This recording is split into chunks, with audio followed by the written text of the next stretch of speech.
Pero bueno, es presentarte para nuestra audiencia. Nosotros somos Sí, una revista chilena de difusión que tiene un cruce entre cuestiones de orden académico y también de difusión de pensamiento científico en general. Nos adscribimos a una corriente genérica que podría ser las izquierdas en general.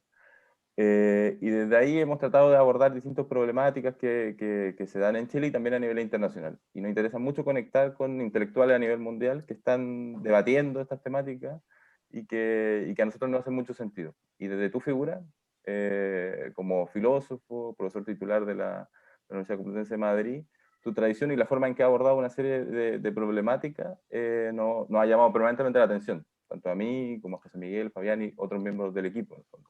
Y siempre también será por internet, sobre todo, por porque, internet, por tus por- libros y por tus videos de YouTube también. Hay muchos. Videos de YouTube. porque no, ya, pero porque mis libros no tengo mucha conciencia de que se hayan comercializado ahí en Latinoamérica, ¿no? Pero Sí, podemos adquirirlo a través de sí. compras internacionales, no hay, Ah, sí. sí, El no hay orden mucha capital restricción y ahí. Marx.0 están acá en Santiago, en Chile. Por lo menos en Santiago yo lo he encontrado. Sí. Sí, Ah, yo lo tengo pirata, debo decir. sí, claro, piratas, sí, sí. Yo he mandado muchos PDFs a Cuba, sobre todo, por ejemplo. Claro, por ahí, por esa vía lo tengo algunos. Claro, sí, sí. Sí. He Así que, publicado un libro ahora que se llama Sexo y filosofía, el significado del amor, para cambiar un poco de tema, porque mis libros últimamente siempre eran todos sobre Marx y este lo he escrito sobre eso, sexo y filosofía. ¿Lo habéis visto por ahí colgado? Sí, yo lo he Ah, visto, como te sigo en las redes sociales, he visto que has compartido algunas reseñas sí, y un pequeño video en tu canal de YouTube. a ver si eso se puede conseguir por ahí. Yo no sé si se comercializa. Si no, pues os podría mandar algo.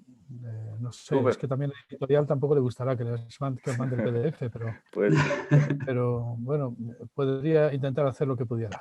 súper. Ya me Muy, lo decís. muy agradecido. O si no, Entonces, decirle a la editorial que lo mande para allá. vale. Claro, sería Sí, buenísimo. Entonces, como claro. para comenzar la entrevista, nuestro interés es tratar de abordar inicialmente nuestra conversación, entrevista, en torno a lo que uno podría llamar, como no sé llamarlo, como Big Bang, en el fondo, que significó la Revolución Francesa como proceso social, y toda la triada que inauguró en términos de lo que se entroncó en torno a la modernidad y la ilustración, con la libertad, la igualdad y la fraternidad. Todo el debate que eso generó a lo largo de los siglos y hasta la actualidad, en el fondo, instaló una serie de tradiciones y una discusión en torno a de qué manera eso debía abordarse. Y tú has insistido bastante en la relación que tiene que existir entre libertad e igualdad y no ser tratados como conceptos distintos, en el fondo, y que su unidad es muy importante para poder entenderla tanto históricamente como en términos normativos. Entonces nos interesa que nos aborde o nos explique de qué manera se produce esta relación entre libertad e igualdad, qué efecto tiene en términos políticos generales y en términos normativos, y si es que de alguna manera esto se entronca también con lo que uno podría entender como discusión de derechos sociales ya en el desarrollo del siglo XX. Entonces queríamos ver qué nos puedes contar o qué visión tienes en torno a eso. Sí, creo que lo planteas muy bien. Efectivamente, ha sido una de mis líneas de batalla. La línea no es mía, realmente. La línea de batalla en defensa de la Revolución Francesa desde una determinada interpretación del programa político de la Ilustración. En principio, que el mejor lo contó fue Antonio Domènech, que es catalán, ¿no? En un libro que para muchos de nosotros ha sido fundamentalísimo, que se llama El eclipse de la fraternidad. El eclipse de la fraternidad. Ese es un libro absolutamente fundamental. Estaba muy agotado, pero creo que precisamente la editorial Lacal lo acaba de volver a editar. Entonces yo creo que es un libro que debería difundirse más, porque no se leyó lo suficiente en el momento y yo creo que es un libro que es un punto de partida fundamental. Ese libro y también la obra de Florence Gautier en Francia, que es la editora de las obras completas de Robespierre en Francia. La responsable de las obras completas de Robespierre. Y todos los artículos de esta mujer son, a mi entender, absolutamente imprescindibles. Yo, para discutir con los marxistas, Y también en la facultad, en clase, siempre les obligo, les recomiendo fervientemente leer un artículo que es muy fácil de encontrar en internet, que se llama, bueno, está en la revista Sin Permiso. Es muy fácil, pones revista Sin Permiso, es muy famosa, y pones Florence Gautier, ¿no? Gautier, claro, con H intercalada, Gautier, y se llama La importancia de saber por qué la Revolución Francesa no fue una revolución burguesa. Bueno, yo les digo siempre a mis alumnos que si Florence Gautier no tiene razón, entonces yo no tengo razón en nada de lo que digo, ni en nada de lo que he escrito, ni en nada de lo que he pensado en mi vida. O sea, el punto de partida es que realmente que Florence Gautier tiene razón, que tiene razón. Y que la interpretación correcta de lo que ocurrió en la Revolución Francesa fue la que ella plantea. Entonces, el problema está en que efectivamente tú me has hablado de libertad, de igualdad, y lo que falta siempre, como podríamos decir, la otra pata del taburete de la ciudadanía. La ciudadanía era un concepto que no se entendía sin 3 puntos de apoyo, que era libertad, igualdad, fraternidad. Es verdad que el tema de la fraternidad lo introduce Robespierre, precisamente. Y aunque suena en principio como un rollo bastante sentimental y emotivo, porque esto de la fraternidad suena algo así como un discurso voluntarista por lo que todos somos hermanos, es todo lo contrario. Es el lado fuerte de la Revolución Francesa, es el lado por el cual efectivamente empezó a funcionar la guillotina. O sea, lo que exige la fraternidad, el lema de la fraternidad, es que los seres humanos no solamente son libres e iguales, que lo tienen que ser necesariamente, sino que además tienen que estar emancipados. Emancipados. Emancipados quiere decir que no basta ser igual, sino es necesario que tengas condiciones materiales para no tener que depender de otro, para no tener que pedir permiso a otro. Como por ejemplo un hijo tiene que pedir permiso a su padre. O como por ejemplo un siervo tenía que pedir permiso a su señor. O un esclavo tenía que pedir permiso a su amo. O una mujer, en determinados momentos de la historia, actualmente en España, gracias a Dios ya no, pero durante todo el franquismo las mujeres eran siempre señoras de su marido, ¿no? Mi madre era la señora de Fernández. Incluso para abrir una cuenta corriente tenía que pedir permiso a mi padre para poder abrir una cuenta corriente, porque era la señora de Fernández. Como sus amigas eran la señora de Martín, la señora de Pérez, la señora de Perico de los Palotes, ¿no? Bueno, pues esto quiere decir que tú puedes ser incluso igual ante la ley y, sin embargo, no tener condiciones materiales de existencia para poder subsistir por ti mismo. Porque claro, cualquier padre le podría decir a su hijo al cumplir 18 años, bueno, ya eres igual ante la ley que yo y por tanto ya eres libre y ala, pues vete de casa. Claro, el chaval contestará, sí, pero ¿y qué medios de subsistencia tengo? No tengo trabajo, no tengo casa, no tengo cuenta corriente, no tengo dinero, necesito condiciones materiales de existencia. Entonces, esto de las condiciones materiales de existencia es una cosa que introdujo en el lema de la Revolución Francesa y en el proyecto político de la Ilustración, lo introdujo con mucha fuerza Robespierre, ¿no? Pero claro, Robespierre fue guillotinado, ¿no? Y a Robespierre siempre ha pasado por el malo de la película, precisamente porque los que le guillotinaron, los vencedores, fueron los que contaron la historia. Pero la cosa era exactamente al revés. Esto es lo que cuentan Domenech y Florence Gautier a la perfección. O sea, Robespierre representó el lado social, el lado socialista, podríamos decir, de la Revolución Francesa.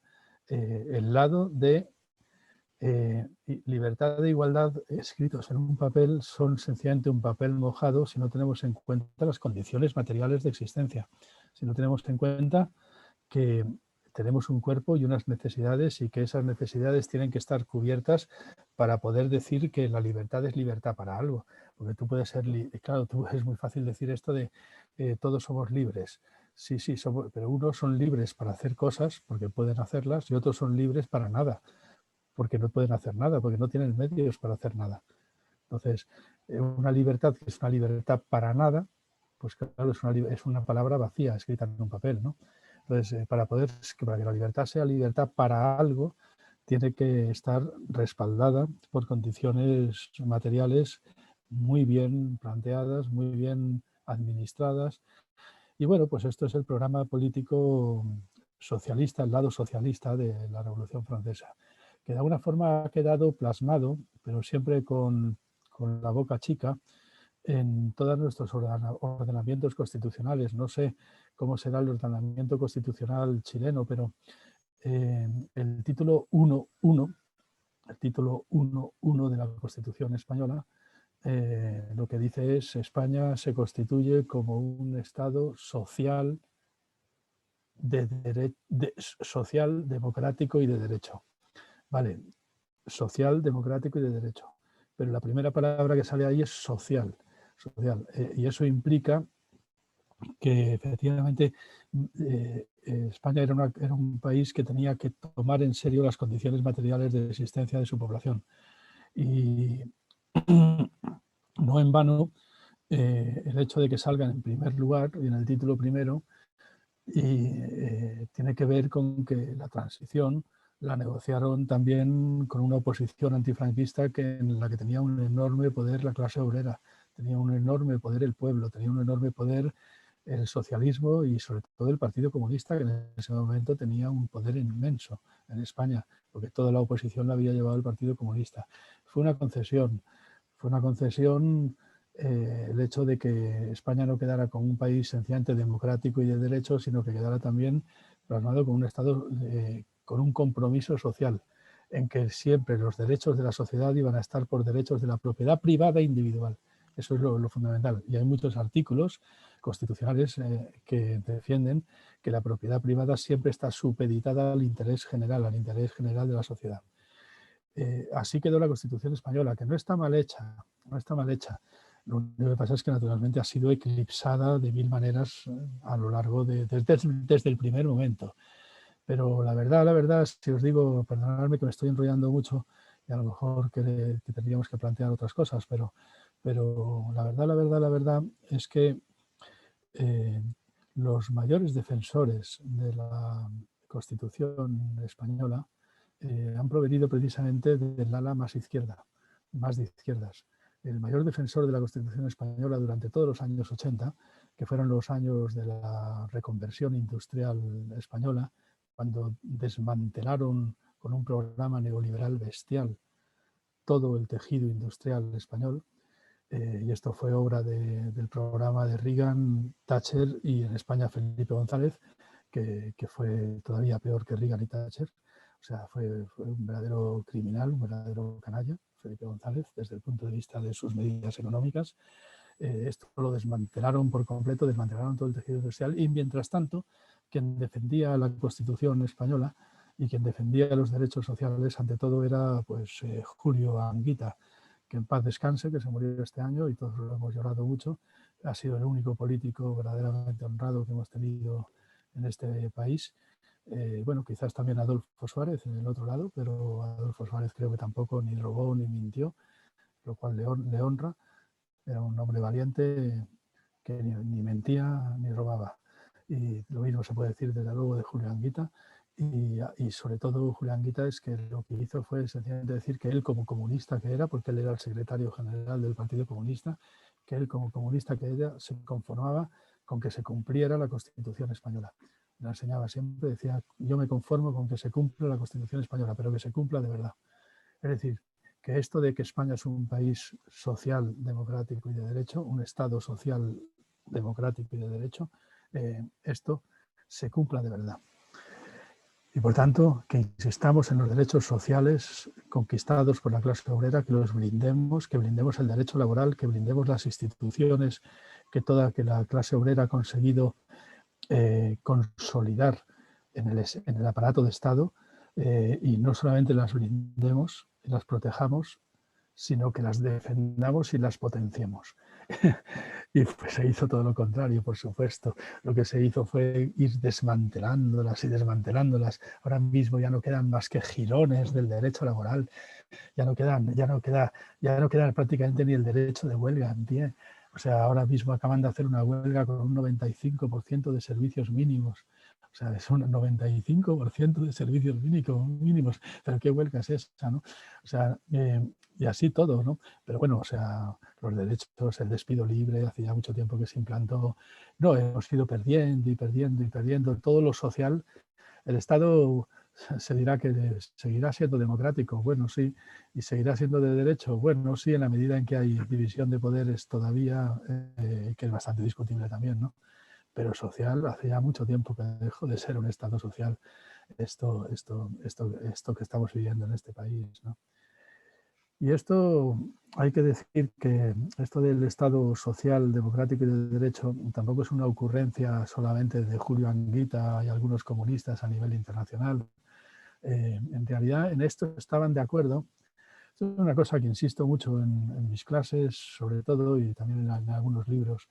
En esto estaban de acuerdo en realidad todos los defensores del programa político de la Ilustración, tanto los de izquierdas como los de derechas. Esto es lo más gracioso del caso, que es que en realidad estamos en una situación actual infraderecha.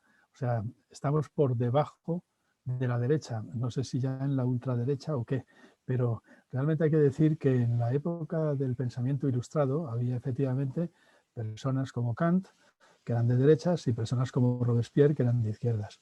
Pero ambos estaban de acuerdo en una cosa, y es que los asalariados, por ejemplo, en tanto que dependían de otro para poder vivir, no eran verdaderos ciudadanos.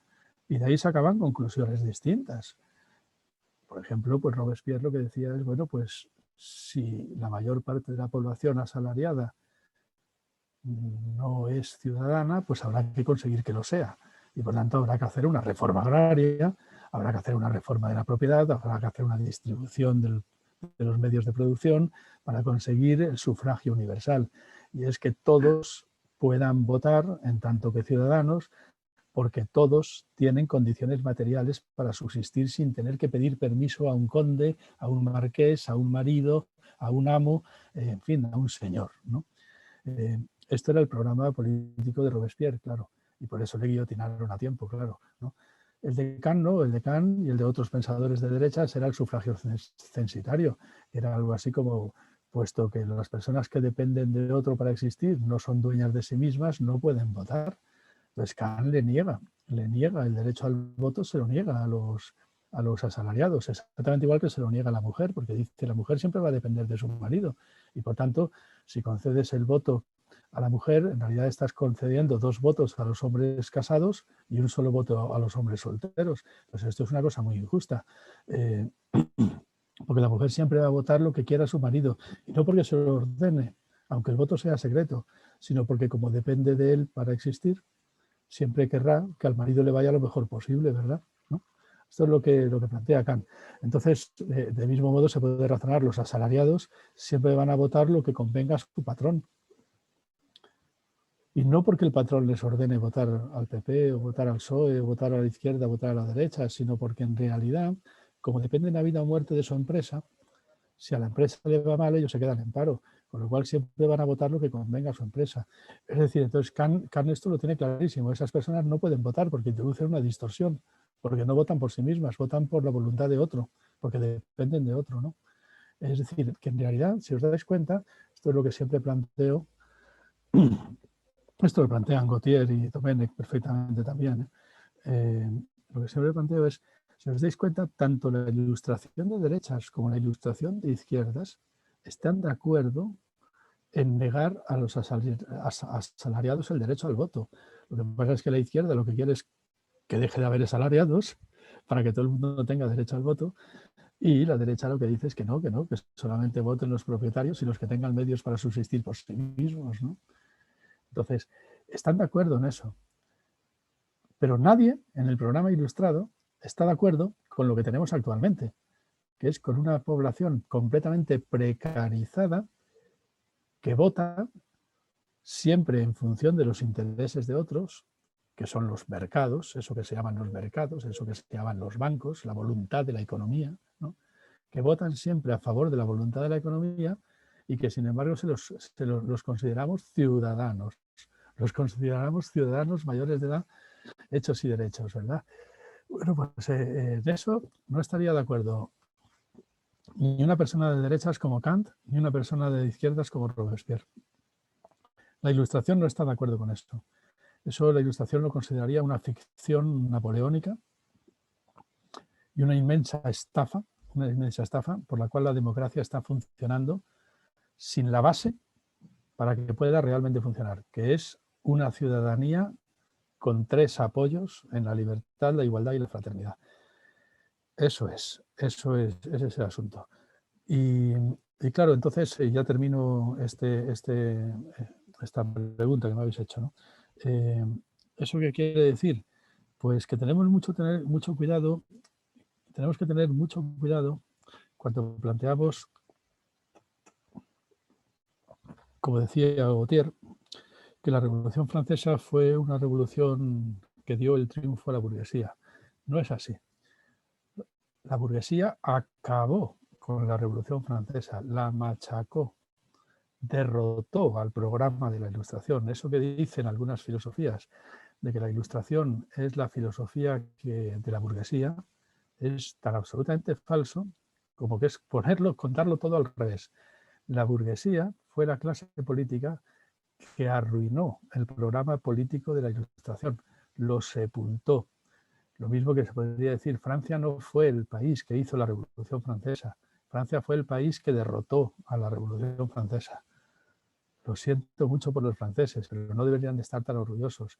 Esa mierda de país lo que hizo fue derrotar el programa político de la Ilustración.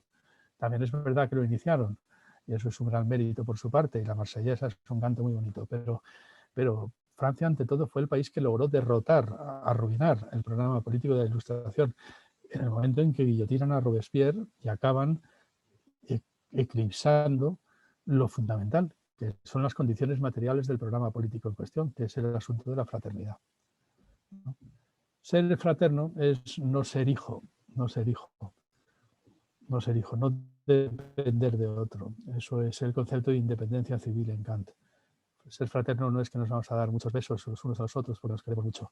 Ser fraterno es que no vas a ser un esclavo de un amo, que no vas a ser un siervo de un señor, que no vas a ser un hijo de un padre o un marido de una esposa de un marido. Es decir, que no vas a tener que pedir permiso para existir. Y eso es una cosa que les ocurre a los hermanos entre sí, que no se piden permiso el uno al otro para existir. Ese es el sentido de la palabra fraternidad, que ha sido muy mal interpretado, muy mal interpretado. Entonces, recordemos siempre que la Revolución Francesa, ante todo, fue un proyecto fracasado. No, perdón, hasta yo mismo me equivoco. No fue fracasado, fue derrotado. Derrotado a sangre y fuego y por obra también de la guillotina. Es decir, y también por obra de varias invasiones extranjeras, etcétera, etcétera.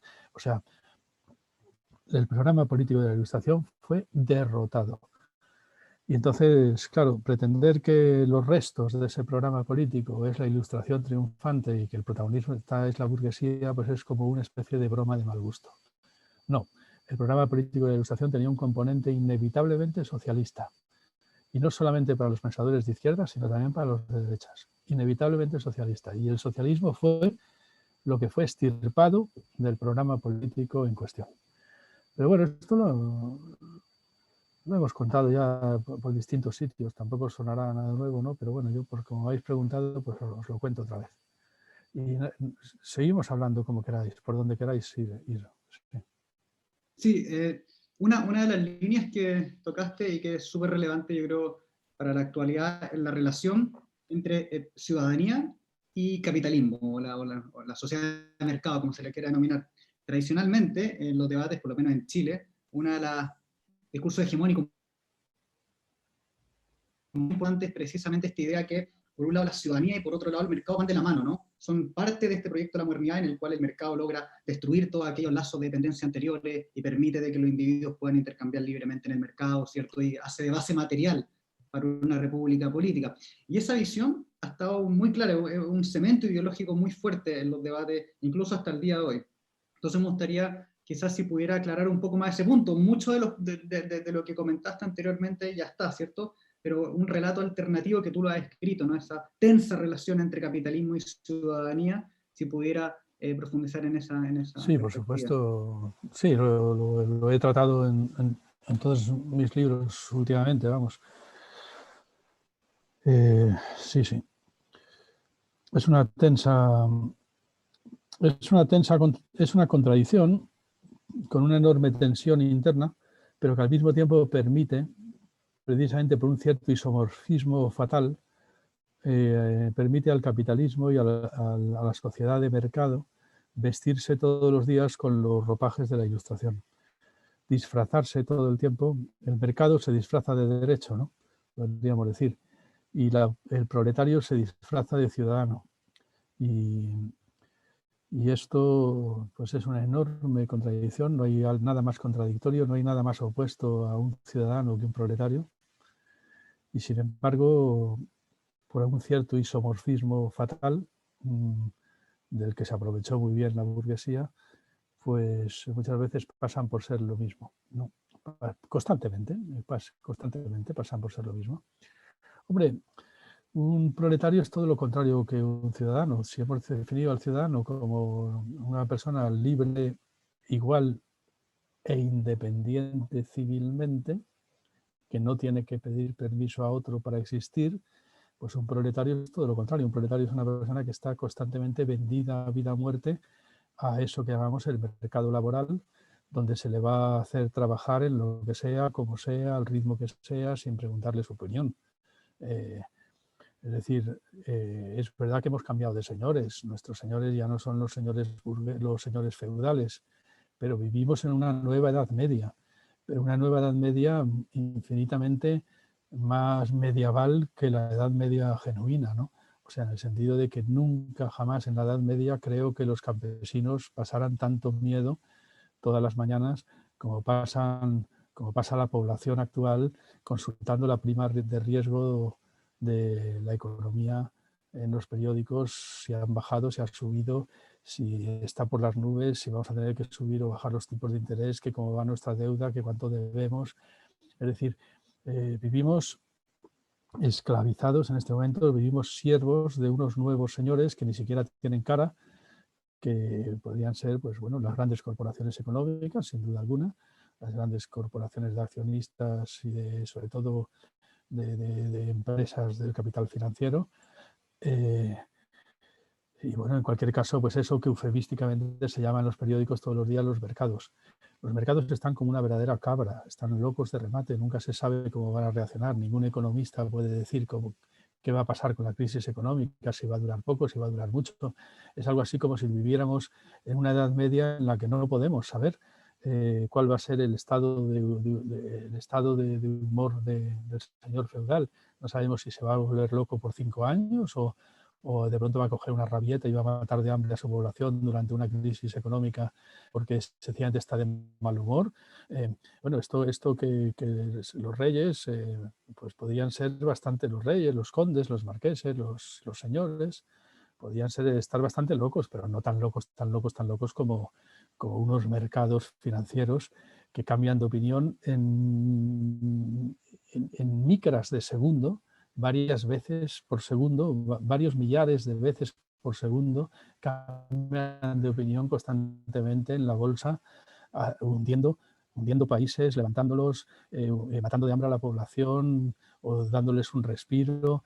En fin, nunca se sabe cuál va a ser el humor de los mercados. Naomi Klein, esta grandísima periodista que ha escrito los mejores libros del siglo XXI por el momento, para mi entender, Naomi Klein decía que los mercados, tenían el carácter de un niño de 3 años, que no podía ser, que se cogían unas rabietas como cuando los niños de 3 años de pronto pierden los nervios y empiezan a patalear y lo arruinan todo porque tienen 3 años. Pero es que los mercados tienen el carácter de un niño de 3 años también. Se cogen rabietas, no pueden parar, hunden países, los levantan, todos son caprichos. Esto de los mercados es un carácter verdaderamente psiquiátricamente preocupante. Es decir, que estamos sometidos a un amo chiflado, a un amo loco. Es decir, vivimos una nueva Edad Media. Una nueva Edad Media en la que somos siervos enteramente de unos nuevos señores que están más locos que nunca, más locos incluso que los dioses de antaño, más locos que Yahvé, ¿no? Porque mira que Yahvé está bastante loco, porque eso de decirle a Abraham que sacrificara a su hijo y tal, pues la verdad es que está bastante loco. Pero es que aquí se nos dice que sacrifiquemos países enteros, que sacrifiquemos a Grecia por el bien del euro, como se dijo, y entonces que tengan que dimitir los que han ganado las elecciones, porque sencillamente a los mercados no les gusta el resultado de las elecciones. Exactamente igual que ahí en Chile, pues de pronto resultaba que no sé, que a Estados Unidos no le gustaba el resultado de las elecciones que ganó Allende. Y entonces el pueblo chileno se había equivocado y había que cambiar la voluntad, ¿no? Porque el pueblo se había equivocado y había votado mal, pues había que conseguir que votara bien. Pues lo mismo hicieron en Grecia. Es que ahora ya no hacen falta tanques. Basta sencillamente con que manden a los poderes financieros a arruinar un país, a reclamarle su deuda externa. Bueno, estamos en esta situación, ¿no? En esta situación. Tu pregunta, de todas formas, no iba por ahí. Me he ido por las ramas porque era un punto de partida inicial. Entonces, ¿cuál había sido? ¿Por dónde iba? Sí, la relación entre ciudadanía y capitalismo, Ah, ¿no? sí, y proletarización, iba a decir yo, sí. Entonces, estamos en esta situación, es decir, que nunca hemos sido menos independientes civilmente, en el sentido de que dependemos como nunca, jamás en la historia se ha dependido de unos amos que además están cada vez más locos.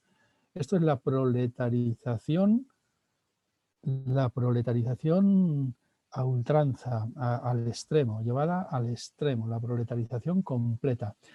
Esto es la máxima dependencia de la voluntad de otro, aunque ese otro sea una voluntad muy misteriosa que son los mercados. En esta situación estamos. Y a esto lo tenemos que llamar el imperio de la ciudadanía. Hombre, sí, ya lo sé. Hay personas, hay toda una filosofía neoliberal. En España ahora tenemos un auge del anarcocapitalismo, podríamos decir, muy potente. Sí, que dicen que precisamente eso es la verdadera libertad ciudadana y la verdadera ciudadanía, ¿no? Eso de buscarte la vida en el mercado y demostrar que vales por encima de los demás, ¿no? Y claro, unos valen más que otros, claro, naturalmente, ¿no? Sobre todo los que tienen un punto de partida inicial más, más, más rico, ¿no? Claro, sí, es verdad que tú puedes decir, si insistes mucho en que, mira, en el mercado siempre eres igual que otro, nadie te va a preguntar si eres negro o judío cuando quieres comprar un televisor, porque lo único que te van a preguntar es si tienes dinero para pagarlo, eso es verdad. En el mercado todos somos libres y también muy iguales, ¿eh? Somos libres de comprar o no comprar, libres de trabajar o no trabajar, libres libres y también iguales, puesto que el mercado no hace ascos. Con tal de que tengas dinero, no sé, incluso los japoneses en Sudáfrica durante la época del apartheid fueron blancos honoríficos. ¿Por qué? Porque tenían dinero. No eran chinos de mierda, eran blancos honoríficos, ¿no? Claro, tenían dinero. No, es verdad, si tienes dinero, pues en el mercado no hace ascos al color de tu piel ni nada, ¿no? Entonces, claro, eso dice, no, esto es el reino de la libertad. Bueno, se olvidan de todo el pensamiento de la Ilustración, que siempre habría dicho que, hombre, vamos a ver, aparte de la libertad y la igualdad, hace falta una cosa, que son las condiciones materiales de existencia, es decir, llamémosle independencia civil o fraternidad o como la queráis llamar, pero sin eso todo es un papel mojado completamente. Todo es papel mojado, es escribir la Ilustración en un papel mojado y naturalmente con las consecuencias que eso tiene. Entonces, actualmente ya tenemos la vuelta de tuerca definitiva. No sé si en Chile estáis en las mismas condiciones, supongo que sí, porque esto es universal. Pero en España ya es que estamos ya pasando de la condición proletaria a la condición infraproletaria, que es algo así como lo que llaman actualmente el ejército de emprendedores, ¿no? Ahora ya no somos ni siquiera asalariados, no somos ya ni siquiera obreros, ya no pertenecemos a una clase social, ahora somos tan libres y tan iguales que ahora somos emprendedores, ¿no? Somos emprendedores. Ser emprendedor quiere decir sencillamente que tú en la selva del mercado laboral, en lugar de negociar con la lógica de la negociación colectiva, que está protegida, por ejemplo, en la Constitución española, en los primeros títulos de la Constitución, es un derecho fundamental, el derecho a la negociación colectiva en la Constitución española, por lo mismo que decía antes, porque es una Constitución que de alguna forma tuvo que rendir mucho tributo a un partido comunista que había trabajado mucho contra Franco, ¿no? Bueno, pues la negociación colectiva prácticamente ha desaparecido, porque cuando eres emprendedor lo único que significa es que en lugar de ser un proletario con derechos laborales, que te protege el derecho laboral y que te protegen los convenios colectivos, es decir, eres un proletario con sindicatos detrás, no. Un emprendedor es una persona que tiene que negociar sin ninguna vinculación con ningún convenio colectivo, es decir, tiene derecho a trabajar más barato de lo que el convenio colectivo dice. Es decir, tiene derecho incluso a trabajar gratis. Y eso es lo que tenemos, un ejército de emprendedores trabajando gratis. Cada vez tenemos en España más becarios, así se les llama ahora, becarios, o bien pagados por el Estado, o bien esperando a cobrar, pero que no cobran, y que sin embargo están trabajando gratis. Mis alumnos actualmente están empezando a recibir ofertas de trabajo por empresas, por ejemplo, editoriales o librerías, que les dicen, bueno, de acuerdo, trabaja, creo que eres una persona muy valiosa, has hecho muy bien todas las pruebas, has pasado muy bien el ranking, entonces te vamos a contratar durante un año de prueba. Y eso quiere decir que va a ser un año sin cobrar. Y tú vas a estar trabajando 12 horas sin cobrar, sencillamente. Claro, eso en la lógica del convenio colectivo es impensable, porque eso no te lo permitía el sindicato. Pero claro, ya no estamos en la lógica del proletariado, estamos en la lógica de los emprendedores, ¿no? Que es algo así como el proletariado basura. Si se puede decir que el proletariado era ya la ciudadanía basura, pues todavía podía existir el proletario basura, que es el emprendedor, ¿no? Que es una persona libre e igual ante la ley, pero sin ninguna condición material para poder subsistir. De tal manera que está vendida a vida o muerte a todos los caprichos de ese amo loco y tiránico que son los mercados. Una situación tremenda. Pero claro, es verdad que tirando del hilo de la libertad y de la igualdad, pues es verdad que, claro, sí que te sale un discurso que no hay nada más libre que un emprendedor. Claro, no hay nada más igual que un emprendedor. Todos somos iguales ante el mercado. Lo que pasa es que a unos les sale mejor que a otros. Unos emprenden y les sale Microsoft. Otros emprenden y les sale trabajar gratis haciendo fotocopias en una librería que no le paga. No, pues bueno, esto debe depender del talento humano, ¿no? Es un discurso repugnante, criminal, salvaje, bárbaro, apestoso, o sea, delictivo, yo diría, pero y sobre todo tan falso, tan falso, tan falso. Pero sin embargo cala en la población. Así es. Sí, ese es por culpa del isomorfismo entre la condición ciudadana y la condición proletaria a través del imperativo de la libertad, pero porque sencillamente se ha eclipsado la otra parte, la otra pata del taburete de la ciudadanía, que es la fraternidad, que son las condiciones materiales. ¿Cuándo hablamos de condiciones materiales? Eso es lo que habría que decir todo el rato, ¿no? Yo creo que al neoliberalismo siempre hay que plantearle eso. Vale, muy bien, libertad, igualdad, de acuerdo. ¿Y las condiciones materiales qué? ¿No? Partimos de cero. Porque claro, también se les podría decir eso a veces, ¿verdad? Y a veces lo dicen ellos también, porque son muy listos. Dicen, no, suprimamos el derecho de herencia, que todo el mundo empiece desde cero, en cada generación. Suprimir el derecho de herencia. Pero claro, entonces lo que habría que hacer es que todas las propiedades de las grandes fortunas fueran a parar al Estado hasta que otra persona emprendiera de forma consecuente. Y eso a veces lo dicen con la boca pequeña, pero bueno, que lo digan con la boca grande, y entonces llegaremos al socialismo, se volverán socialistas inevitablemente. Sí, bueno, en fin. Decirme más cosas que... Sí, yo ahora tenemos una pregunta asociada a muchas cosas que indicaste pero que también quiero agregarle algunas cosas luego de tus reflexiones. Porque en el caso de Chile, quizá a diferencia de España, no hay una constitución decente a la que defender. De hecho, incluso genera una serie de traumas por la forma en que se impuso. O sea, estamos hablando de una constitución que fue desde los primeros días de que asume la Junta Militar con Pinochet, manda una comisión dirigida por Jaime Guzmán a redactar durante 7 años una constitución que luego se ratifican en un plebiscito que no cumplía ninguna garantía de transparencia en el año 80, y que es la constitución que actualmente rige. Si bien ha tenido ciertas reformas, en su matriz no tiene no ha tenido transformaciones profundas. Por lo tanto, al menos para nuestra generación, defender una constitución o defender conquistas sociales a través del derecho es, por decirlo menos, traumático.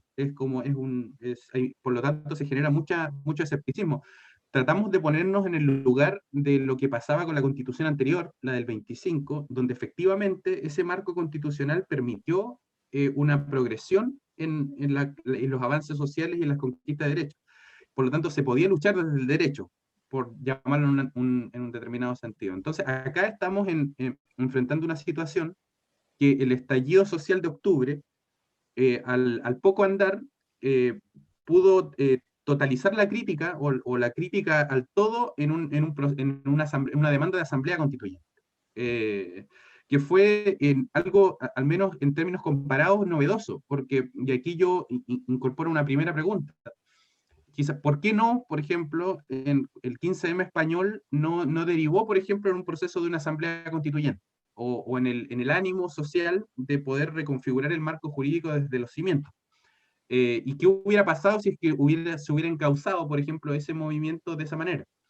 En el caso chileno ocurrió esto. Entonces, y aquí también incorporo una segunda pregunta o situación problemática, porque aquí dentro de la izquierda tenemos un problema que yo quizás lo voy a caricaturizar un poco, pero que es entre un escepticismo total al derecho como una forma de defender conquistas sociales, un escepticismo que llega al absurdo, que toda la democracia, todo el derecho es cinismo, básicamente, y que siempre detrás de este ritual republicano, refundacional, hay puras mentiras, hay una farsa de los poderes. Y también se ve desde cierto progresismo quizá un exceso de optimismo. O sea, también se suelen sobredimensionar en las posibilidades que te entrega el derecho o las constituciones, y subestimando que muchas veces este tipo las palancas que te da el derecho tienen que ser movilizadas por fuerzas sociales concretas, que el derecho no opera solo. Y de hecho tú mismo das el ejemplo, o sea, en el caso de la negociación colectiva, tienen una constitución que en un capítulo determinado defiende la negociación colectiva, y da ciertas herramientas dentro de la constitución, pero la historia del derecho en la práctica en España ha permitido que esta república de emprendedores termine primando y erosionando derechos, en este caso sindicales o derechos a la negociación colectiva. Entonces, entre muchas veces un optimismo desmedido y un escepticismo extremadamente paralizante, no se logra esclarecer bien las bases del problema para tomar posiciones políticas de una manera mucho más unitaria. Entonces, eso más o menos, no sé si quedaron más o menos las inquietudes que quería mencionar en la pregunta. No, pero lo planteas fenomenal, vamos, o sea, es un problema muy, muy grave. Son muchas cosas las que planteas. No sé ni por dónde empezar, pero está muy bien pensado. Y estoy de acuerdo en que, claro, no es lo mismo plantearlo en España que plantearlo en Chile, porque, claro, tampoco sé exactamente qué tipo de constitución estáis sufriendo en Chile, ¿no? Pero bueno, sí, has mencionado el 15M, pues partamos un poco de allá. En el 15M pareció que de pronto se había había iniciado una revolución en la calle, que iba a cambiarlo todo. Fue un entusiasmo popular inmenso. No hay que olvidar que el resultado político del 15M tampoco fue precisamente encomiable, porque lo que estaba gobernando el Partido Socialista y comenzó a gobernar el PP después del 15M. O sea, que date cuenta del fracaso monumental que supuso desde el punto de vista electoral, ¿no? Increíble. En el 15M se planteó, bueno, pues como en todos los movimientos sociales espontáneos, pues una serie de demandas muy utópicas por las cuales se trataba de generar una sociedad desde cero. Entonces, claro que naturalmente lo que se trataba era de una asamblea constituyente que partiera de cero. Se trataba de volver a hacer una constitución, ¿no? Algunos, bueno, pues pensábamos que bueno, que estaba bien que la gente se ilusionara con eso y que intentara construirlo todo desde cero, pero la verdad es que la pólvora ya está inventada y cuando te pones a inventar la pólvora, pues el asunto es que ni siquiera llegas a inventarla, vamos, porque ya está inventada, ¿no? Entonces, les costaba mucho trabajo llegar a cosas que ya estaban inventadas y que además algunas eran incluso muy malas, ¿no? Pero bueno, eran asambleas populares que querían construirlo todo desde el principio. Algunos no, algunos pensábamos que todo eso estaba muy bien, porque era mucha energía popular en la calle, pero que, bueno, pues que seguía teniendo razón Julio Anguita, podríamos decir, que claro, éramos los comunistas infiltrados en el 15M, ¿no? Que teníamos que los comunistas entre comillas, porque era pues eso, los de Julio Anguita, podríamos decir, es algo así como, mira, en realidad la Constitución no está demasiado mal hecha en España, bastaría con que se cumpliera. Y esta revuelta popular podría servir para obligar a cumplirla. ¿Y cómo se obliga a cumplir una Constitución? Generando instituciones de garantía que blinden los derechos sociales. Eso es lo que hace falta, blindar la escuela pública, blindar la sanidad pública, blindar las instituciones del derecho laboral.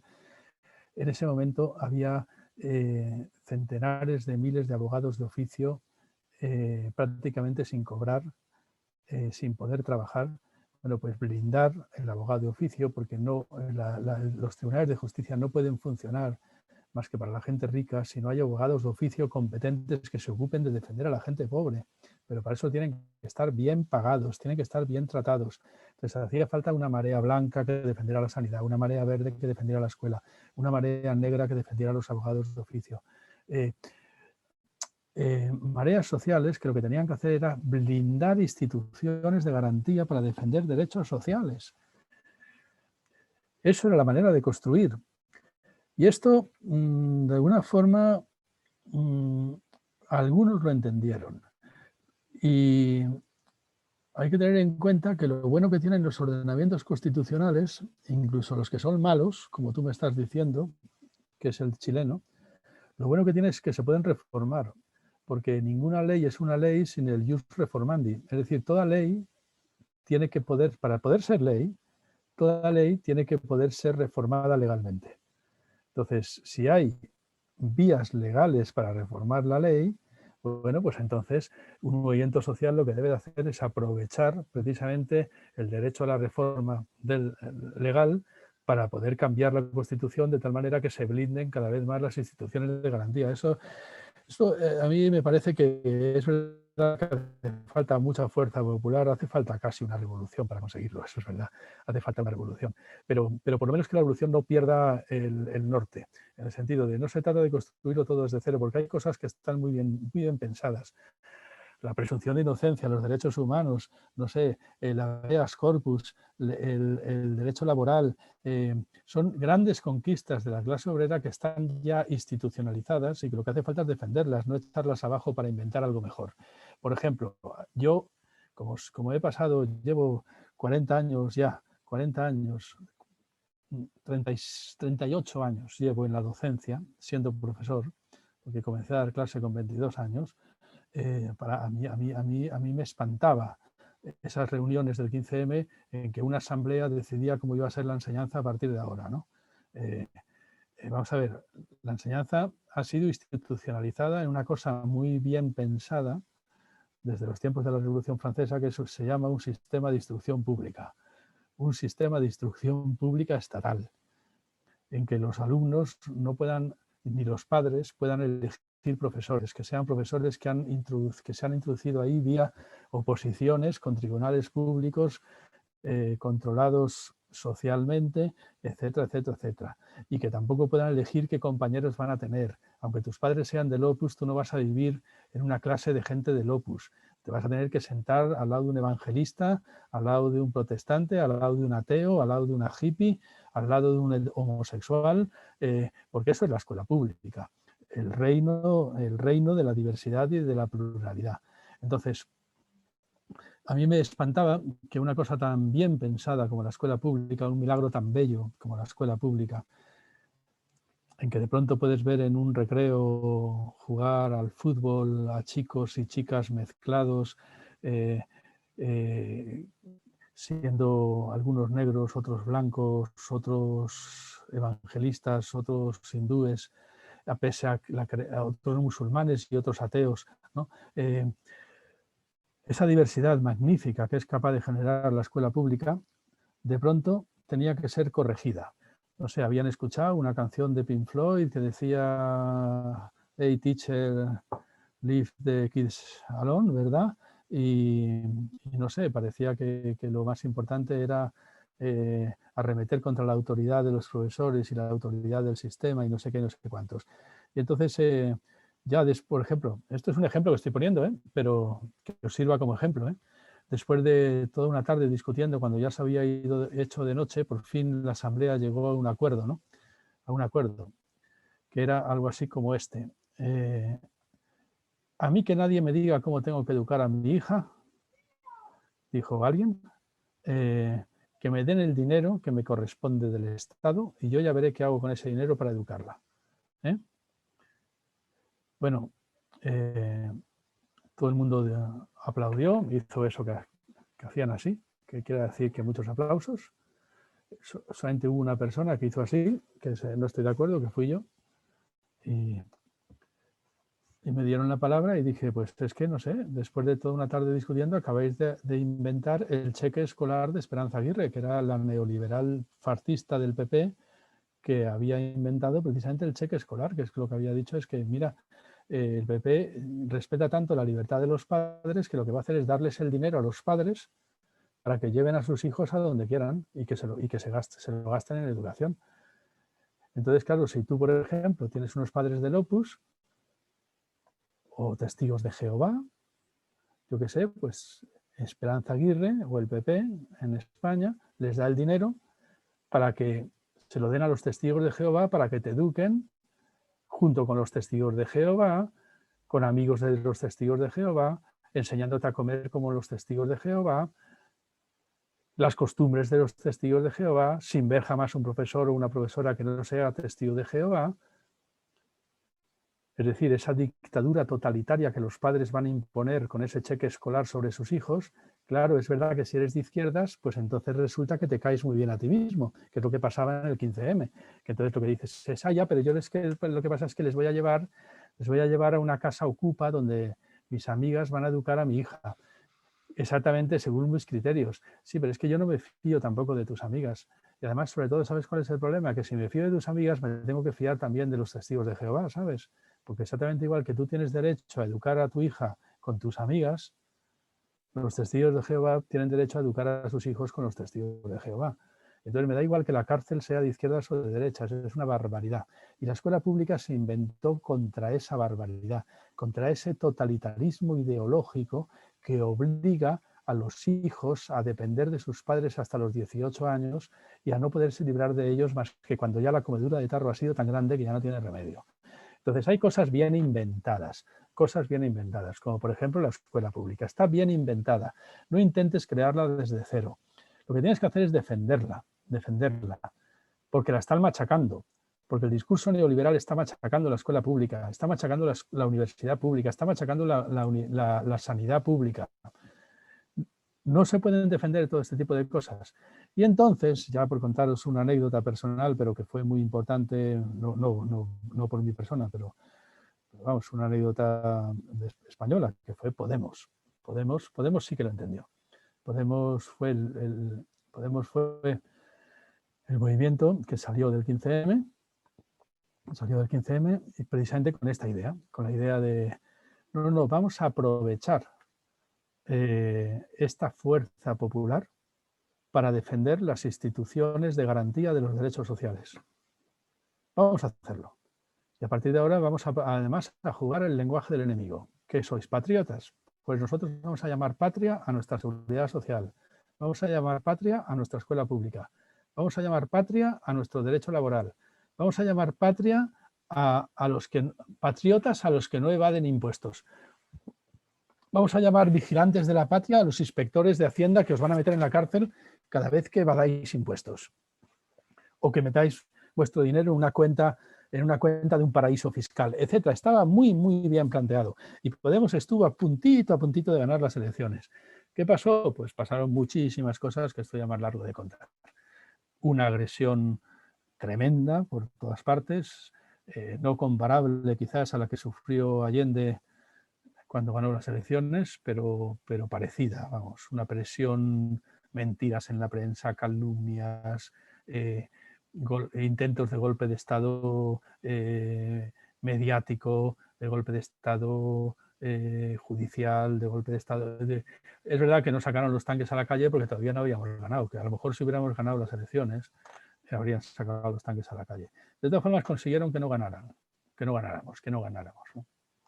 ¿Y qué pasó después? Pues pasó pues muchas cosas. Pues pasó que una vez que no ganamos, pues empezaron los rencores y las rencillas internas y acabamos, como siempre ocurre en la izquierda, peleándonos todos con todos. Yo ahora mismo estoy fuera de Podemos. A mí ahora no me quieren ni ver.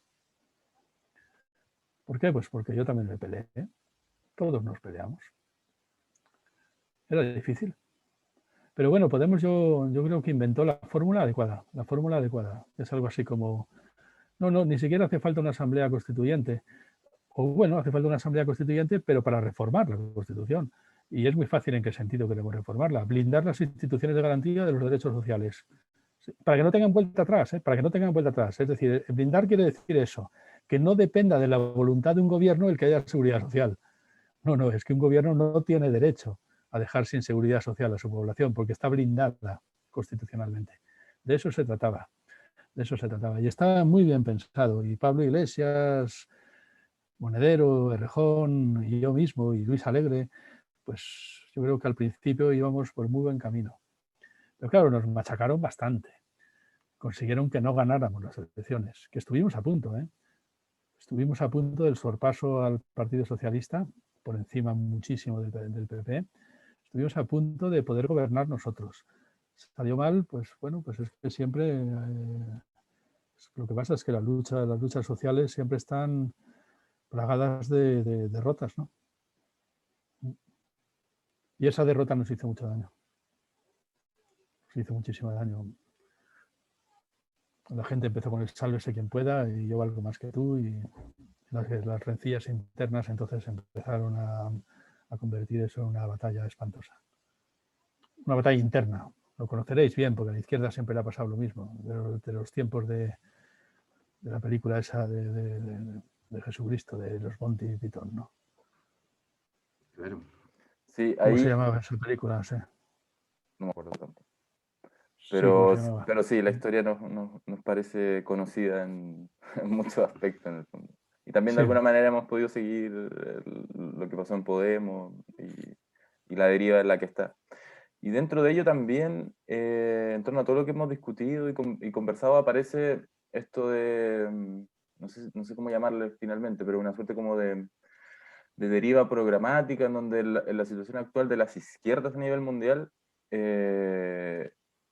si bien podemos estar armados normativamente de blindar ciertos derechos, también aparecen problemas más contemporáneos, en donde lo corrosivo que ha sido la instalación de lo que uno podría llamar políticas neoliberales en distintos países con sus diversos matices y la forma en que se ha instalado, ha generado todo este ejército de precarios y de condiciones infraproletarias que instala.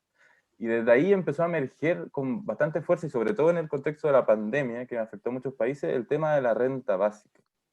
Que tú también saliste al debate en torno a ello, y lo entrocaste con las tradiciones de libertad y con el problema que hemos estado discutiendo. Desde tu mirada, ¿cómo entra el proyecto de la renta básica en esos dos carriles, por así decirlo? Uno para la izquierda, ¿cómo entra esto en un programa político para la izquierda? Y al mismo tiempo, ¿cómo se reivindica desde el tronco de la tradición de la libertad, entendida como condiciones de existencia material? Sí. Pues este es un tema en este momento en España súper candente también ha generado mucha rabia, mucha, o sea, hay gente muy enfadada, ¿no? Subiéndose por las paredes porque porque Podemos intentó rescatar Claro, Podemos en este momento tiene una parcela del gobierno, está co-gobernando con el Partido Socialista y aunque no tiene libertad de movimientos, tiene una cierta libertad de movimientos. Entonces, bueno, nunca se podía pensar que podía haber mejor ocasión que para implantar algo así como una renta básica, como en estos tiempos de pandemia, en que la gente ha perdido masivamente su trabajo y que el Producto Interior Bruto va a descender un 13%, por lo visto, según los cálculos. Algunos hablan del 18%. Eso es prácticamente lo que vivió Cuba en el periodo especial y la gente se murió de hambre. O sea, esto es una cosa muy grave. Era el momento de sacar a colación el asunto de la renta básica. El asunto de la renta básica, quienes mejor lo defienden en España, son precisamente los discípulos de Domènech, el que hablaba antes del eclipse de la fraternidad. Están ahí en Barcelona y siempre ligados a la revista Sin Permiso. En España son los que mejor lo defienden, los que más han insistido en ello. El asunto es sencillamente, vamos a ver, consideran que es el procedimiento moderno más rápido que podemos encontrar para garantizar lo que llamamos la fraternidad, es decir, la independencia civil de la población. Una mínima renta básica hace que el votante pueda votar sin depender de nadie. Otra cosa, bueno, si quiere depender de alguien, que dependa, pero si no quiere depender de nadie, bueno, pues tiene medios materiales garantizados por el Estado para poder subsistir por sí mismo sin tener que pedir permiso a nadie. Entonces, por ese lado, los defensores del concepto de fraternidad es algo así como son los herederos de Robespierre, y yo diría que de Marx, actualmente. O sea, sí, se puede plantear que es un programa radicalmente de izquierdas la defensa de una renta básica para la población. ¿Qué ha pasado? Pues que en estos tiempos de pandemia Podemos sacar a la luz esto y se va recortando y al final acaba siendo pues esto que ha acabado llamándose el ingreso mínimo vital. El ingreso mínimo vital, para empezar, no es automático, es decir, no es básico, en el sentido de que no se te entrega por el mero hecho de existir, sino se te entrega después de un montón de trámites que casi nadie ha conseguido cumplir. Al final resulta, claro, condicionado a un montón de requisitos delirantes que precisamente haber trabajado el año anterior no sé cuántos meses, pues claro, si precisamente lo que te pasa es que no estabas trabajando y por eso te estás muriendo de hambre, en fin, no sé, tal, la cartilla de la seguridad, pero si es que no la tienes, si es que nunca has cobrado la seguridad social, etcétera. Un montón de requisitos que luego ha resultado que es una ínfima parte de la población quien puede cobrarlo. De centenares de miles de demandas del ingreso mínimo vital, que además era ridículamente bajo, pues parece que algo así como un 10% han conseguido cobrarlo, un 10%. Es una ignominia. El propio Pablo Iglesias lo ha denunciado, diciendo que es un fracaso y que, claro, es su gobierno el que ha fracasado, es su propio gobierno, pero claro, él lo que dice es que es la parte del gobierno que no le corresponde a él, claro, que ellos habían propuesto que bastara una declaración jurada para cobrar el ingreso mínimo vital. Bueno, ha sido una verdadera estafa y un verdadero fracaso. Y claro, a quienes tienen más cabreados es a los verdaderos defensores del concepto de renta básica, que lo que dicen es que lo único que nos falta es que encima se haga pasar esto por un experimento de renta básica, cuando es todo lo contrario. Esto es una renta condicionada, no básica, tal, o sea... entonces la gente está muy enfadada, sí. Los defensores del concepto de renta básica están furiosos. Y yo creo que los que tenían que recibir el ingreso mínimo vital pues deberían de estar furiosos también, porque yo la verdad es que no conozco a nadie que lo esté cobrando. Y esto es una gran tragedia, porque la gente lo está pasando muy mal, pero muy mal. Y la gente no lo está cobrando. Ni siquiera esa paga de miseria, que era incompatible con otras pagas, que es lo que se dijo que precisamente no podía ocurrir. Porque entonces, claro, si era incompatible con otras pagas, pues entonces que quitaba el incentivo, vamos, para conseguir otras cosas. Pues no, bueno, es otra cosa que se ha hecho mal. Sin duda alguna se ha hecho mal, sin duda. Ahora bien, el asunto es que encima de que se ha hecho mal, tampoco vale la crítica de la derecha, de decir, mira lo que habéis hecho. No, porque es que lo que hay que decir es que vosotros no habríais hecho ni eso siquiera. Mejor esta mierda de paga que nada, ¿no? Claro, creo que habríais Fabián, hecho ahí vosotros. ¿tú vas a preguntar, Fabián? Claro, bueno, cosas que se remitían un poco también al anterior, como también entre el comentario también, que justamente los blindajes en el caso de la Constitución chilena son los que la han hecho irreformable. De hecho, justamente lo que ha frustrado en generar transformaciones legales en materia de derechos sociales en la Constitución chilena es que ese derecho a reformar la ley en la práctica ha sido estéril por un montón de mecanismos, desde el sistema electoral, pero principalmente los quórum que acorazan determinadas instituciones y que reproducen justamente llevándolo a la hipótesis de la educación privada, reproducen esta distopía de la educación privada. Entonces, claro, ahí se generan una especie de, trato de comparar las situaciones de que hay un elemento que más que con los contenidos tiene que ver con el apego ciudadano a la ley. Por lo tanto, independientemente de que en un nuevo texto constitucional muchas cosas que evidentemente respecto a los derechos fundamentales básicos y ciertos derechos económicos y sociales y ciertas redacciones que no van a cambiar y que probablemente son un porcentaje importante de la Constitución, el rito de renovar el texto va a abrir posibilidades que desde esta Constitución, al menos en el caso de la chilena, que es un caso igual bastante especial, no creo que sea un caso replicable a todos lados, hace muy difícil, si es que no se cambia esta Constitución como en un nuevo texto, en un nuevo proceso constituyente, conseguir estas reformas. Justamente estamos intoxicados de escepticismo sobre ese punto. Entonces, claro, hay semejanzas y hay diferencias.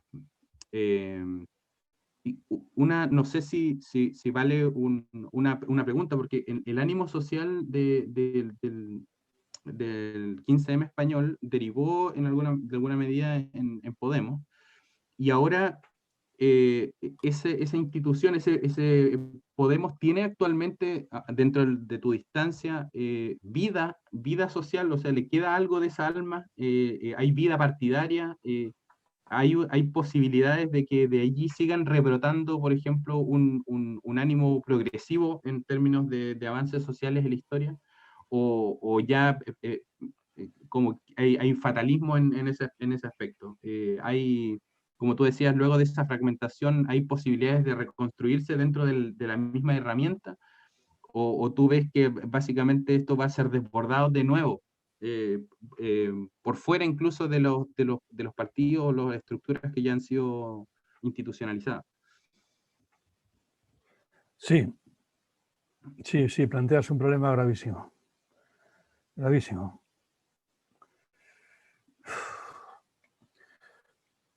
Y es el problema que tenemos, además, en España en estos momentos. Estamos paralizados en ese dilema. Vamos a ver, el problema de la reforma constitucional. Claro, es verdad que en teoría lo bueno que tienen las constituciones es que son reformables, porque toda ley, para ser una ley, tiene que poder ser reformable conforme a ley. Pero claro, hay leyes, hay blindajes constitucionales que impidan la reforma legal. Y eso no solamente ocurre en la Constitución chilena, según tú me estás diciendo, eso ocurre también en España.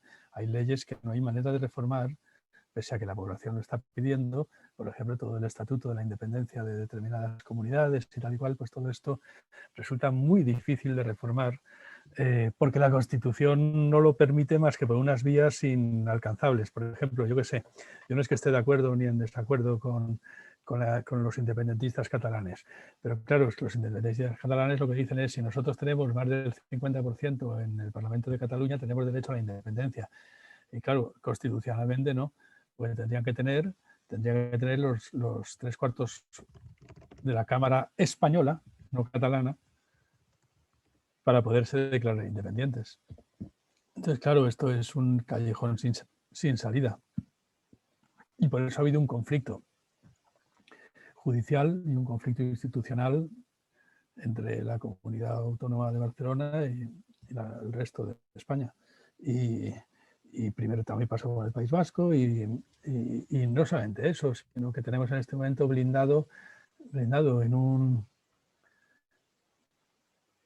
un artículo constitucional que aprobaron el PP y el PSOE a escondidas y por sorpresa en agosto, cuando todo el mundo estaba en la playa, de pronto se pusieron de acuerdo para blindar el pago de la deuda por encima de cualquier necesidad social, que esto era prácticamente contrario a todos los otros artículos de la Constitución, pero sin embargo fue el artículo 135, lo aprobaron, claro, con 2/3 de la Cámara, porque era el principal partido, el PSOE, y el partido principal de la oposición, el PP, estaban de acuerdo en eso.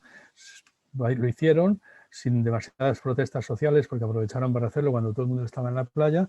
Eso fue en el año 2008, no me acuerdo cuándo, o 2011, no me acuerdo ya muy bien. El caso es que hicieron eso y ahora mismo no hay Dios que se quite de eso, porque ¿cómo vas a conseguir poner de acuerdo ahora a las 2/3 partes de la Cámara para poder cambiar eso? No, son vías... Entonces, claro, dirías, no, es que tienes que cambiar la ley que te dice cómo se cambian los artículos constitucionales, y para eso hace falta una reforma constitucional. Por supuesto, eso no te lo quita nadie. Si no hay gente en la calle exigiendo una reforma constitucional, la Constitución no se reforma. Eso tienes toda la razón.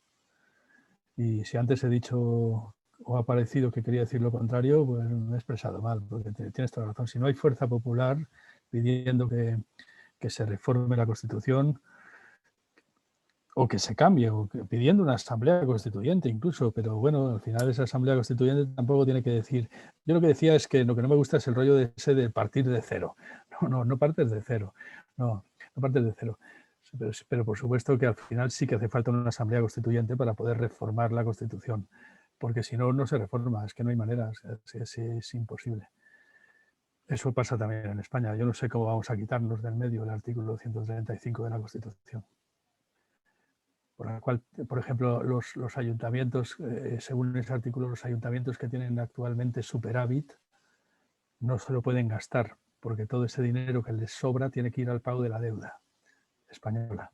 Una deuda que, como todo el mundo sabe, no se va a poder pagar nunca, como la de ningún otro país, ¿no? Son deudas que son impagables. Claro, eso quiere decir que los ayuntamientos no pueden tener superávit y que no se pueden gastar ni un euro más. Bueno, es un verdadero disparate. Ahora mismo en tiempos de pandemia lo estamos viviendo de una forma terrible. Terrible, eso está causando problemas gravísimos. En fin, no, pues, o sea, decirte que tienes toda la razón, que sin gente en las calles pidiendo una asamblea constituyente no hay manera ni siquiera de blindar las instituciones de garantía. Yo digo que, bueno, que no conviene confundir los conceptos. O sea, tú lo que quieres en el fondo es blindar instituciones de garantía constitucionalmente. Ahora bien, que para eso vas a tener que hacer prácticamente una revolución social, no me cabe duda, porque no se van a dejar. Como ya dijo el magnate ese de Warren Buffett, aquí hay lucha de clases, lo que pasa es que la vamos ganando nosotros, ¿no? Claro, Warren Buffett es una de las personas más ricas del mundo, ¿no?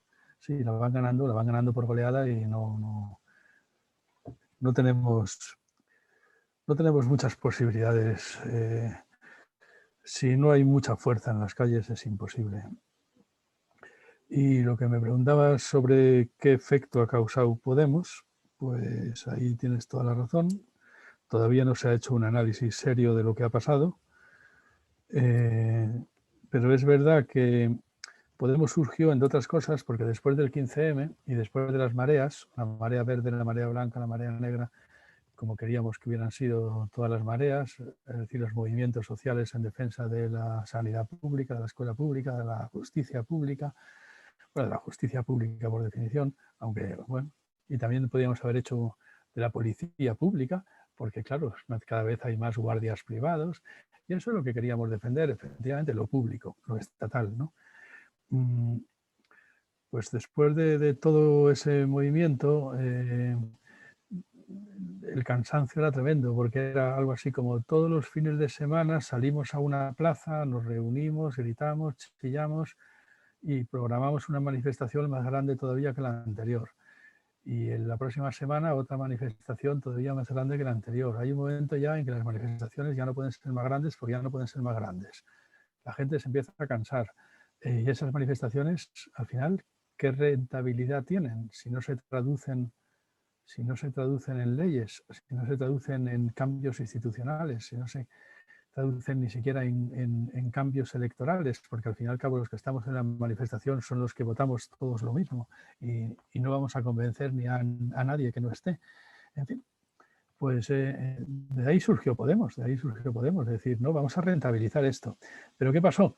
Que en el mismo momento en que surge Podemos, lo que surge es una, como se dijo en Pista Alegre 1, en el primer congreso de Podemos, surge una herramienta electoral. Y naturalmente las fuerzas para generar esa herramienta electoral, que se trataba de ganar las elecciones, pues son fuerzas finitas. Se mete muchísima fuerza ahí.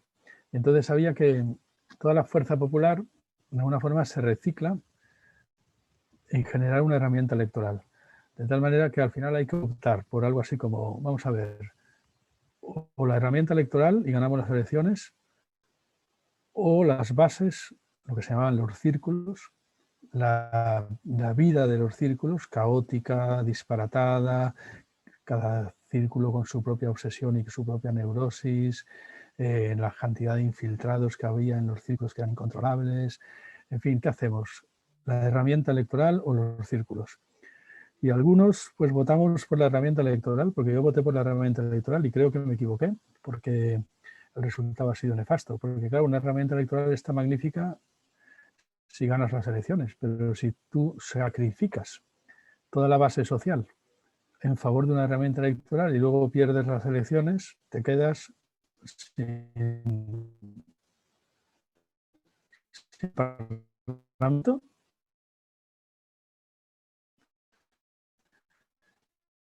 Y sí, y en este momento no hay calle, no hay círculos, ya no es muy difícil decirlo, pero en ese momento había que tomar una decisión.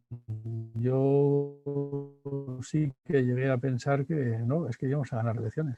Y si ganábamos las elecciones, por supuesto que íbamos a hacer lo posible porque hubiera la más vida social posible. Un frío de cálculo.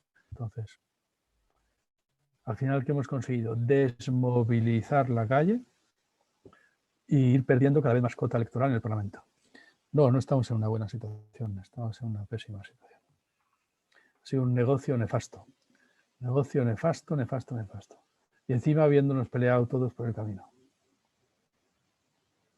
No vamos bien. Es verdad que nunca se puede desmovilizar la calle. Probablemente es una cosa que algunos que me lo dijeron en Vista Alegre 1, en el primer congreso, no se puede nunca desmovilizar la calle, porque entonces estáis perdidos. Y al final he llegado a pensar que tenían razón.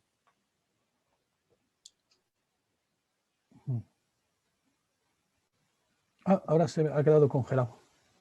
Consulta. Ahí está, José Miguel, se quedó. Ahí está. ¿Volviste, ¿Sí? parece? Ahora volviste. Ahora volviste, sí. Sí. Carlos, y como última reflexión, y quizás a partir de lo que está sucediendo hoy día, ¿no? En una situación de pandemia, de un estancamiento general de la economía, con todo esto, nuevos contextos de economía de plataforma, toda esta nueva infraproletarización que tú has comentado, trabajos precarios, etcétera, ¿cuáles crees tú que podrían ser como lineamiento, cierta brújula que un proyecto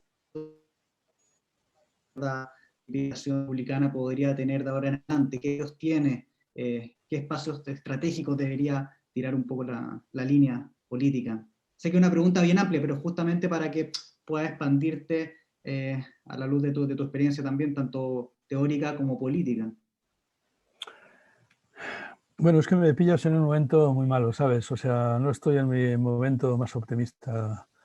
O sea, no, yo estoy en este momento deprimido, hundido, políticamente desesperanzado.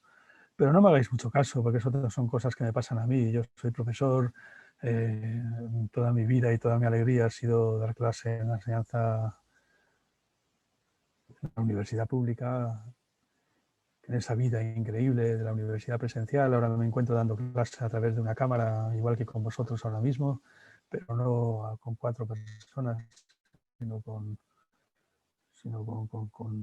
100 alumnos ahí que ni siquiera les veo las caras. Y esto es de una tristeza tan grande, ¿no?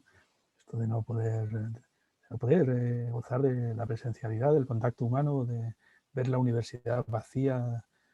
Ayer tuve que ir a mi despacho y se me cayó el alma a los pies. Está todo vacío, todo desierto, son controles, mascarillas, por supuesto, con mascarilla por todos lados, con el gel hidroalcohólico ese. Esto da tanta lástima, da tanta pena, y al mismo tiempo ver que tampoco hay ningún movimiento político que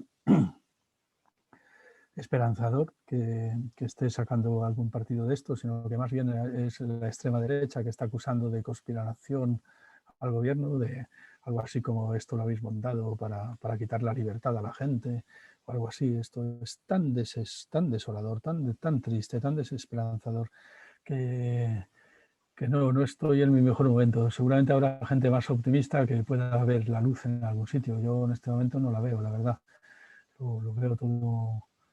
Yo, en todo caso, haciendo un esfuerzo, que es lo que intenté al principio, yo sí que aposté por decir, mira, es el momento adecuado para clarificar a los ojos de la población el concepto de renta básica. Incluso lo intenté con ese artículo mío, o 2 artículos que saqué sobre el tema. Digo, es el momento adecuado, porque lo que más va a entender la gente en este momento es que lo que hace falta es una renta básica. ¿Pero qué? ¿También salió mal? Pusieron el ingreso mínimo vital, que ha sido un fracaso, tal.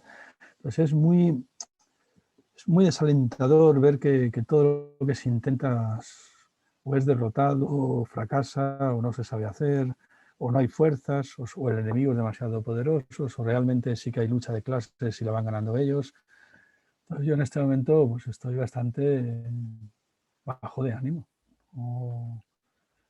Una brújula sí me parece esa, la de decir, recordar y recordar los principios. Y los principios son, vamos a ver, que la independencia civil es una condición básica de la ciudadanía, que sin condiciones materiales no somos nada, que la Constitución tiene que ser social y de derecho, y no basta con que sea de derecho, sino que tiene que ser también social, que hará falta una reforma constitucional para blindarlo. Sí, es el discurso, pues sigo pensando que Podemos tenía razón y que el discurso de Podemos estaba bien hecho. Lo que pasa es que no ha ganado. Hubo un momento en que Podemos estuvo a punto de ganar las elecciones en España, justo en el momento en que había ganado las elecciones Syriza en Grecia. Y en Italia se estaba preparando algo parecido. Y en Francia se estaba preparando algo parecido, una cosa que llamaron el populismo de izquierdas, para compensar el populismo del Frente Nacional. Hubo un momento en que pareció que toda Europa iba a reaccionar, gracias precisamente a la iniciativa de Podemos y de Syriza en Grecia. ¿Con qué nos encontramos? Con un golpe de Estado en Grecia, porque fue un golpe de Estado, se hizo un referéndum e inmediatamente se echó para atrás contra el mandato del pueblo. Ya no hacían falta tanques, bastaban sencillamente los poderes financieros para hacer dimitir a un ministro, como tuvo que dimitir. Claro, si hubieran sido otros tiempos, pues le habrían hecho desaparecer y le habrían cortado en pedacitos a Varoufakis. Sencillamente ya basta con obligarle a dimitir y se acabó. El referéndum queda en agua de borrajas. Es decir, un golpe de Estado en Grecia, todo se va a la mierda, nosotros perdemos las elecciones, todo se derrumba, al mismo tiempo se muere Chávez, ¿verdad?, en Venezuela, que eso también fue un gran... O sea, el fin de la experiencia de la revolución bolivariana en Latinoamérica también nos afectó mucho. Es verdad que Podemos había trabajado mucho con la revolución bolivariana. Esto que se dicen de que se financió desde Venezuela y tal, todo eso es falso. Pero lo que sí que es cierto es que hubo mucha gente, muchos asesores, trabajando en Venezuela, trabajando en Ecuador y trabajando en Bolivia. Por supuesto, Íñigo Rejón, propio Pablo Iglesias, Juan Carlos Monedero, pues claro que trabajaron todos ahí, Luis Alegre. fueron los líderes de Podemos, trabajaron mucho como asesores de Evo Morales, de Correa y de Chávez, ¿no?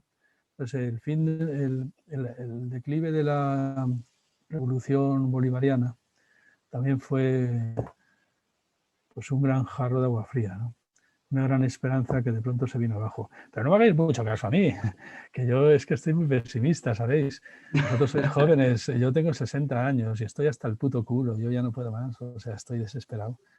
Pero vosotros sois jóvenes y tenéis toda la fuerza por delante, toda una vida por delante con mucha fuerza. Bueno, pero también nosotros como país no nos tocó mucho de ese proceso, entonces si es por oscurantismo, nosotros desde el 73 que no hemos sacado cabeza. Sí, eso es verdad. Así que estamos bien. Bueno, muchas gracias, Carlos, entonces, por tu participación. Pues muchas gracias a vosotros, que me parecéis muy inteligentes y muy importantes, que estéis luchando ahí en Chile por lo que merece la pena. Y entendiendo las cosas también como las entendéis. Y leyendo las cosas que leéis. Y bueno, yo creo que es muy importante que esto se vaya extendiendo. A ver si vamos creando una plataforma de gente que tenga las cosas claras. Súper, sí. Súper. Estamos ahí muy abiertos a todos esos niveles de vínculo y todo. Ya con la gente sin permiso hemos generado también ahí algún tipo de vínculo. David Casasas, Raventós. Eso, David Casasas también. Bueno, pues se ha convertido en uno de mis héroes. Sí, es mucho más joven que yo. Pero sí, lo he leído últimamente y me ha entusiasmado. Súper. Muchas gracias entonces. Muchísimas gracias. Ya estaremos en contacto en futuras ocasiones y cuando termine esta mierda de la pandemia